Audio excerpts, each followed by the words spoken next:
A knee injury ended his playing career at 25. He rebuilt his confidence behind a bar in Stuttgart. He once sent an angry message about club bosses to the wrong director. 4 months after taking over Chelsea, he won the Champions League. And now, England trusts him to break the fear that has followed them for generations. This is the story of Thomas Tuchel.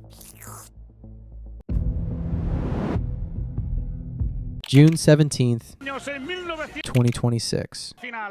Dallas.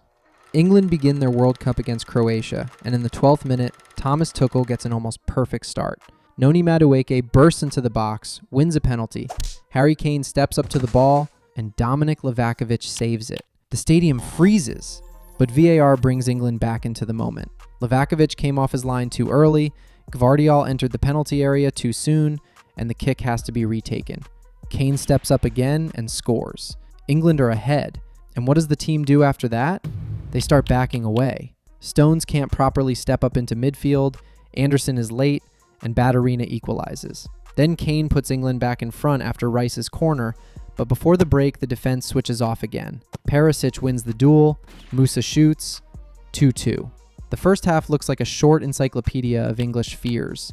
As soon as pressure appears, the team once again plays more cautiously than the match demands. What does Tuchel do in the dressing room?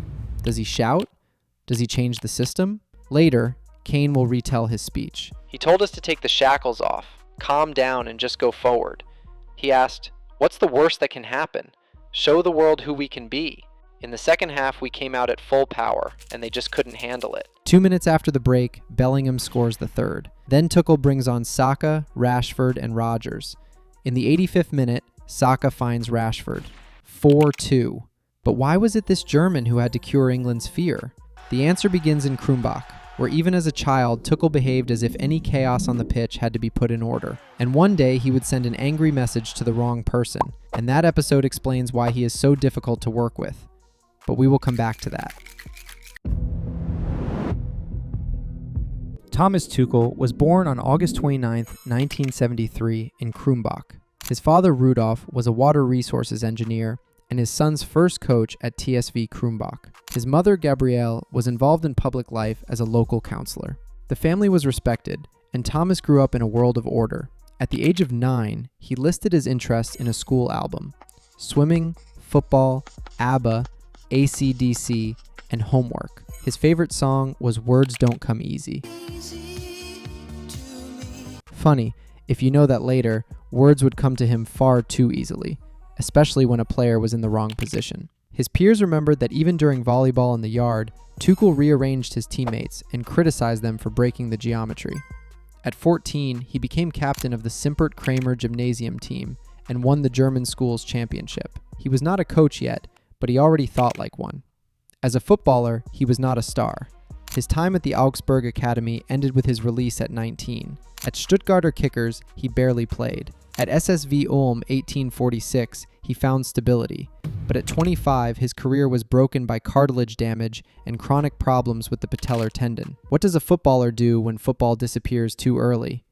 Tuchel enrolled at the University of Stuttgart to study business administration. And to pay for his life, he got a job at Radio Bar, a famous nightlife spot in Stuttgart. In the interview, he lied that he had experience behind the bar. In reality, he started with dirty dishes and tables until 3 in the morning. Later, he was promoted to bartender, even though he himself barely drank. Years later, he would laugh that his first mojitos were terrible. But it was there, among people who did not care who he might have become in football, that Tuchel began to feel like himself again. He would say it this way: "Shift after shift, night after night, I gradually regained my confidence in the bar. I overcame the inner fear of communicating with strangers, and suddenly I understood an important thing. My colleagues and the visitors valued me for my character and my attitude to work. They had no idea that I had once been a professional footballer, and they accepted me as I was. It was a priceless lesson that helped me grow spiritually." This scene is more important than many trophies. Tuchel became a coach out of personal failure, but how did he return to football? It all began with resentment. In the bar, he found out that his former club Ulm had reached the Bundesliga. Then, Tuchel called Ralf Rangnick. He wanted to get back on the pitch.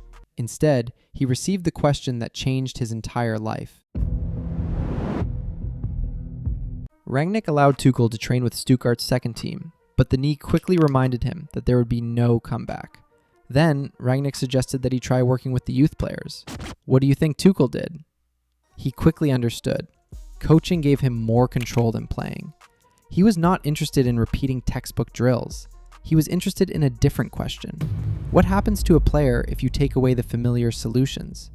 That is where the strange training sessions came from. Defenders played with tennis balls in their hands so they could not grab opponents by the shirt, and had to learn how to defend with their feet and body. Small-sided games were played with mini balls, so the first touch became cleaner and the thinking became faster. In the final third, he cut off the corner zones so the team could not simply dump the attack into a basic cross. Sometimes he deliberately watered the pitch until it became slippery. Sometimes he forced players to play 7 against 7 on a narrow field. At Chelsea, he even asked Petr Cech to hit the goalkeepers with rugby shields, so Mendy and Kepa would get used to contact on set pieces. Does it sound like bullying? For Tuchel, it was logic. The match had to feel easier than training. The player had to make mistakes in controlled chaos so he would not fall apart in the actual game. Later, he would bring this idea to England through the principle of be ruthless with each other, to be ruthless with one another. He explained it this way. Everyone in the team has to experience that uncomfortable moment when, during a video analysis session, he sees his mistake and the coach says in front of everyone, "Listen, this is not what I expect from you."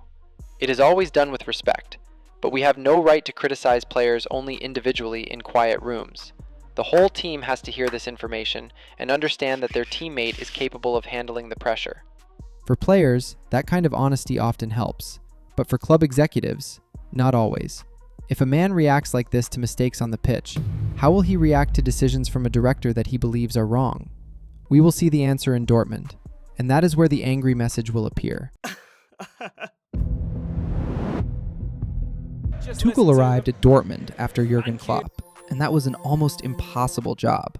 Klopp had left behind an emotional era, and Tuchel was building his own Borussia. He made the team more structured, and in 2017, won the German Cup. What more could you need? But with Tuchel, the problem was rarely the result. Dortmund CEO Hans-Joachim Watzke had promised to keep the core together, but the club sold Hummels, Gundogan, and Mkhitaryan. For Tuchel, that looked like a blow against sporting logic. Then he banned chief scout Sven Mislintat from appearing at the training ground after a dispute over a transfer. And now we return to the message. At one point, Tuchel wrote an angry text criticizing the management and wanted to send it to his agent, but he accidentally sent it to sporting director Michael Zorc. A small everyday mistake, but it perfectly shows the tension around him. Tuchel did not know how to pretend that everything was fine. The final break came after the attack on Borussia's team bus before the Champions League match against Monaco. The players went through shock. Marc Bartra was injured, but the match was moved by only 1 day. Tuchel publicly said that the team had effectively not been asked whether it was ready to play. A few days after the cup triumph, he was fired. In Paris, the pattern repeated. PSG gave him Neymar, Mbappe, and the expectation of the Champions League. Tuchel reached the final, but behind the scenes, he argued with Leonardo, PSG's sporting director. He was unhappy with Thiago Silva's departure and the lack of fullbacks. The symbol of the conflict became Danilo Pereira, whom Leonardo brought in against the coach's wishes. How did Tuchel react? He played Danilo as a center back and moved Marquinhos into midfield. Later, he would say that in Paris, he sometimes felt more like a politician or minister of sport than a coach. After a 4-0 win over Strasbourg, PSG still terminated his contract. And then came Chelsea. He arrived in January 2021 and won the Champions League 4 months later. He quickly rebuilt the defense, gave the team structure, and during the sanctions against Roman Abramovich, became the face of stability for the fans. After Todd Boehly arrived, friction started again. The new owner wanted constant conversations about transfers and public activities. Tuchel wanted to coach. In the autumn of 2022, he was fired. By that point, it was already possible to say this about him. Tuchel improves a team quickly, but he rarely becomes a comfortable part of the system. That is why the England national team became a logical job for him. Less transfer politics, fewer owners, a short tournament, a limited group of players, and the need to change the team's behavior quickly. But there was one question. Could he be for England not only a strict coach, but also a man the players would believe in?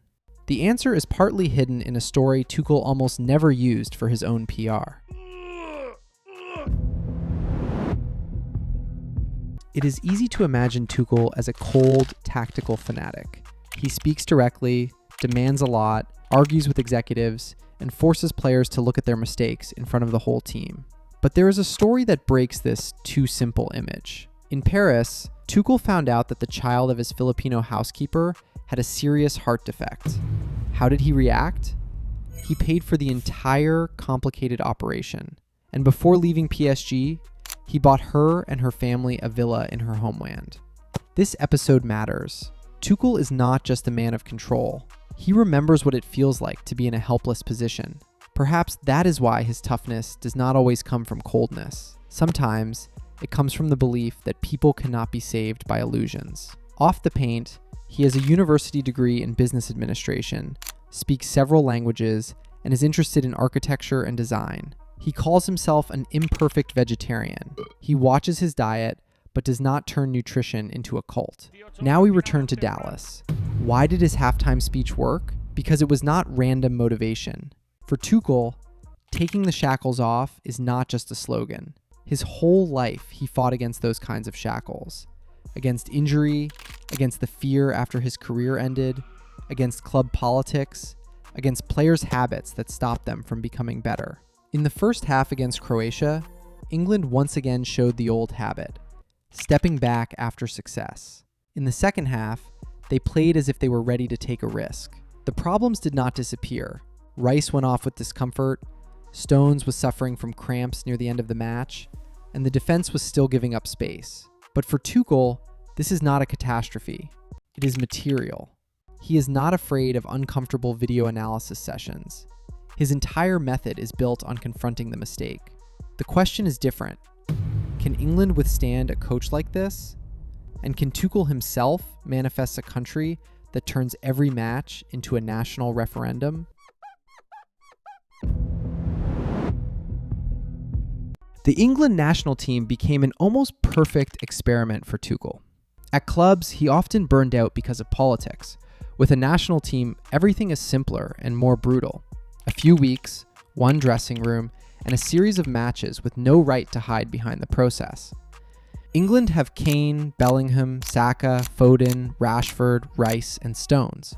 But great England squads have already lost many times to expectations, pressure, and the habit of being cautious. Tuchel's path began with a boy from Krumbach, passed through a broken career and the nights at Radio Bar, then through Rangnick, training sessions with tennis balls, mini balls, and rugby shields, through the German Cup, the Champions League final with PSG, and the Champions League victory with Chelsea. Almost everywhere he won something. Almost everywhere he left tension behind. Now that tension has to become fuel for England. In Dallas, it worked for one half.